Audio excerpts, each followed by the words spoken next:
করলাম আসামিরে রিমান্ড করিয়া আরো যত আসামি আছেন ধরিয়া তারপরে তারা ফাঁসি দিবা। আমার পুলির গলা জেলা ফাঁসি লাগাইছেন। আসসালামু আলাইকুম দর্শক মন্ডলী, আশা করি আপনারা সকলে অনেক ভালো আছেন।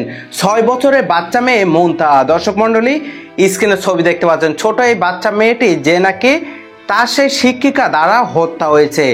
মানুষরূপী অমানুষ মার্জিয়া নামে সেই শিক্ষিকা যেভাবে মুনতাহা নামে ছোট বাচ্চা মেয়েটিকে হত্যা করে, বাড়িতে ধরে নিয়ে যেয়ে সেখানে প্রথমে গলায় শ্বাসরোধে যেভাবে হত্যার বিষয়টি বর্ণনা প্রদান করা হয়, এমনকি হত্যাটি নিশ্চিত করার জন্য 6 বছরের সেই মার্জিয়াকে পেটানো হয়। পরবর্তীতে হত্যার পরে বস্তার মধ্যে সেই মুনতাহার মৃতদেহ রেখে মার্জিয়া নামের সেই শিক্ষিকা যে নাকি বাড়ির পাশে একটি গর্তে সেই মৃতদেহ ফেলে দেয়। এবারে মানুষ সেই মুনতাহা হত্যার বিষয় নিয়ে মার্জিয়াকে সহযোগিতা করলে সেখানে বেরিয়ে আসে হত্যার সেই লোমহর্ষক বর্ণনা। ছোট বাচ্চা মেয়ে মুনতাহা হত্যার পরে যেভাবে তার মৃতদেহ বস্তার মধ্যে রেখে সেই অর্ধগলিত মৃতদেহ 7 দিন পরে বাড়ির পাশে সেই পুষ্করিণীতে যেভাবে ফেলে দেওয়া হয়েছিল, পিতামাতার হাহাকার সেখানে বেরিয়ে আসে কিভাবে নৃশংসভাবে 6 বছরের বাচ্চা একটি মেয়েকে হত্যা করা হয়েছে। ভিডিও ক্লিপটি মনোযোগ সহকারে দেখতে থাকুন। অবশ্যই সেই কথাগুলো শুনলে এমনকি নিজের সচেতন হওয়ার জন্য ভিডিওটি সর্বোচ্চ শেয়ারের মাধ্যমে অন্যকে জানার এমনকি বোঝার সুযোগ করে দিবেন। চলুন সরাসরি সেই ভিডিও ক্লিপটি দেখে আসি, তারপর সে সম্পর্কে তথ্য নেব। হাফর নিচে তো কিছু মানে জাদু টুনা করা লাগে আমাদের হাফর নিচে, এরপরে তাই আমাদের মোবাইলে মেসেজ ফাটায় বাট তাই মেসেজে মানে তাকে ধরা যায় না। এই মহিলা হইয়া যে সে অতখান করতে পারবো, কোনো পুরুষ মানুষও অতখান করতে পারতো না। হে যে মানে তার মানে 50টা সিম আছে, এই সিম দিয়া যে এমন কোনো মানুষ নাই যে তাই না বাকি রাখছে যে তাই মেসেজ দিয়া কোন কারণে যে তাই ইটা করে তাই জানে।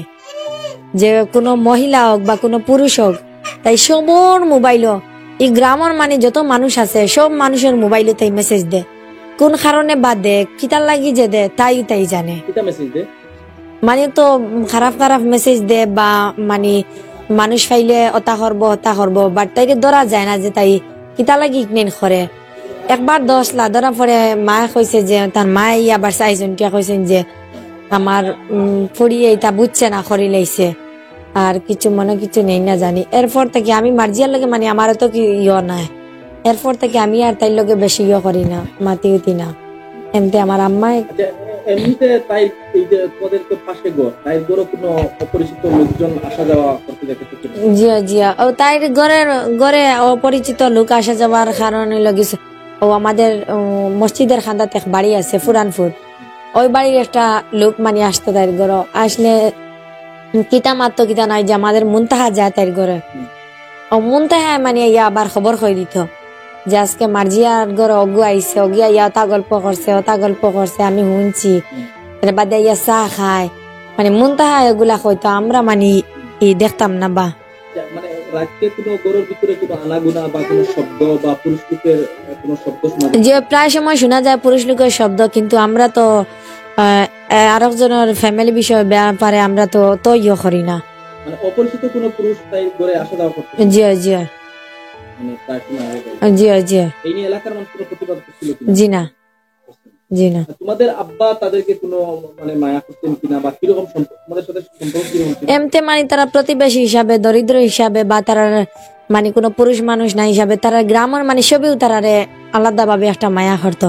কিন্তু তারার মানে চরিত্রের কারণে এই পরিমাণ চরিত্র খারাপ ভাষায় প্রকাশ করার মতো না। এখন আর মানে তারার গেছে সবর ঘৃণা লাগছে তারারে, যে কোনো পুরুষ নাই মহিলা মানুষের এত মায়া করেন যে, আর তারা যে আবার পুরুষ থাকি মানে আরো জঘন্য কাজ করেন, এর কারণে তারারে আর মানে ভালো লাগে না। আসামিরে রিমান্ড করিয়া আরো যত আসামি আছেন ধরিয়া তারপরে তারা ফাঁসি দিবা। আমার পুলির গলা জেলা ফাঁসি লাগাইছেন, এইভাবে ফাঁসি দিবা। মেয়েটা হতাশ ভাবে বাইরে চেয়ারও বসা রয়েছে লাইট জলের ঘর। আমিও একটু হতাশ মুখা দেখিয়া আমার আরো একটু ভাব যে মনে করলাম যে এটাই মনে হয়। আমিও বাড়িতে গেছি, বাড়িতে গিয়ে আমার সাদা শার্ট ছিল, সাদা শার্ট আমি চেঞ্জ করে খালা একটা চাদর খাই দিয়েছি, আমার বাইরের লাইটটা অফ করছি। অফ করিয়ে আমি আইসা যে ওই জায়গায় এই জায়গায় আমি ওই যে জায়গায় আমি খাড়া বেরিয়েছি। এমন সময় আন্দাজ আমার লাইট আছে, লাইট অফ, আমার লাইট আমরা ফাড়ে রাখছি। হঠাৎ করে দেখলাম যে আমার এই যে কদম গাছের ফুপ সেইটা একটা ছড়াক করে একটা শব্দ করলো। শব্দ করার সাথে সাথে আমি লাইট মারলাম, লাইট মারিয়ে দেখি যে আলিফজানের খুলে এইভাবে এই যে মরা বাচ্চাটা যে সাথে নিয়ে মানে ও খুলের মধ্যে রাখিয়া ফেকুড়া লোকজন আইছে, সাথে সাথে ওই এই জায়গায় ফেলে দিয়া এই ফুলের মধ্যে দিছে দৌড়। যেভাবে হোক মানে মেয়েটারে প্রলোভন দেখাইয়া ওই গৃহ শিক্ষক মহিলা মেয়েটা মার্জিয়া আমার মেয়েটা এর গড়ে নিয়ে গেছে। নিয়ে যাওয়ার পরে আমরার কাছে লাগছে ধারণা যে নেওয়ার পরেও তাৎক্ষণিক মেয়েটারেও মারি লইছে। কোনোদিনও এদের সাথে আমার ঝগড়াঝাটি হয়ে নাই। আমি তো এর স্নেহ করি। একমাত্র হইল আমার মেয়েটারে ফোড়ানি 4 মাস ফোড়াইছে বাদ সন্ধ্যা থেকে এসা পর্যন্ত। আর দিনের বেলায় কোনো সময় দেখা গেল ও অন্য দোকানও লিয়ে যারগি, ও মার্কেটও লিয়ে যারগি, ওগুলো আমার কাছে রিপোর্ট হওয়ার পর থেকে আমার ওয়াইফকে বলছি যে এর আর এখানে ফোড়াত দিও না। ওই এটাই আমার সূত্র, জানি না এটা এর কাছে কিভাবে লাগছে আমার এই কথা বলার কোনো ভাষা নাই। কারণ এটা নিয়ে যে এত ঘৃণা জন্মিছে সামাজিকভাবে, অর্থাৎ আমাদের এলাকায় কিন্তু এখন আর কোনো প্রতিবেশী লাগি কেউ বিশ্বাস করে নিতে পারে না। আজকেও আমরা দেখছি সামাজিক যোগাযোগ মাধ্যমে 2 জনে পোস্ট করছে তারা বাচ্চা কাচ্চা লাগি নিয়ে, যে আমরা কিভাবে বিশ্বাস করতাম আমরা প্রতিবেশী। আর যে এরকম পরবর্তীতে হওয়া গেছে আরো বিভিন্ন এরকম অপরাধের সাথে জড়িত। এই ঘটনার সাথে কারা কারা জড়িত তা শনাক্ত করার জন্য পুলিশ বিজ্ঞ আদালতে আসামি 4 জনেরই 7 দিনের রিমান্ডের জন্য আবেদন করেছেন।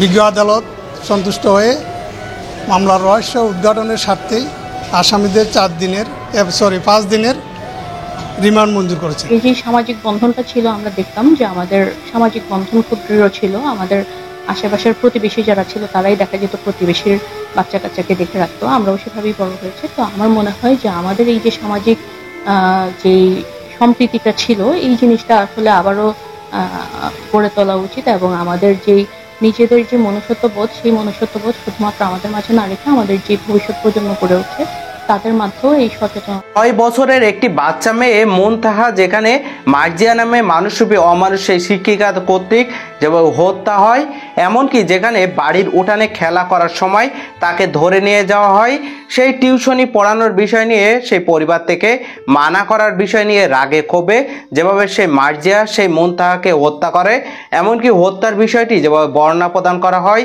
একটি ছোট বাচ্চা মেয়ে যে পৃথিবীর কিছুই বোঝে না, তাকে যেভাবে আক্রোশে বসে পড়ে হত্যা করা হলো, এমনকি নৃশংসভাবে গলায় রশি পেঁচিয়ে শ্বাসরোধ করে হত্যা, এমনকি পরবর্তীতে বস্তাবদ্ধ রেখে 7 দিন পরে যেখানে পুলিশের সেই তদন্তে বেরিয়ে আসে, এমনকি পরবর্তীতে সেখানে পুষ্করিণীতে ফেলে দেওয়া হয় সেই মৃতদেহ।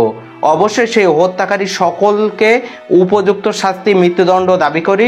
সেই সম্পর্কে আপনাদের তথ্য মন্তব্য কমেন্ট বক্সে জানাবেন। সকলে সচেতন থাকবেন, পরিবার নিয়ে ভালো থাকবেন, সুস্থ থাকবেন। দেখা হবে পরবর্তী অন্য কোনো ভিডিওতে। সে পর্যন্ত আল্লাহ হাফেজ।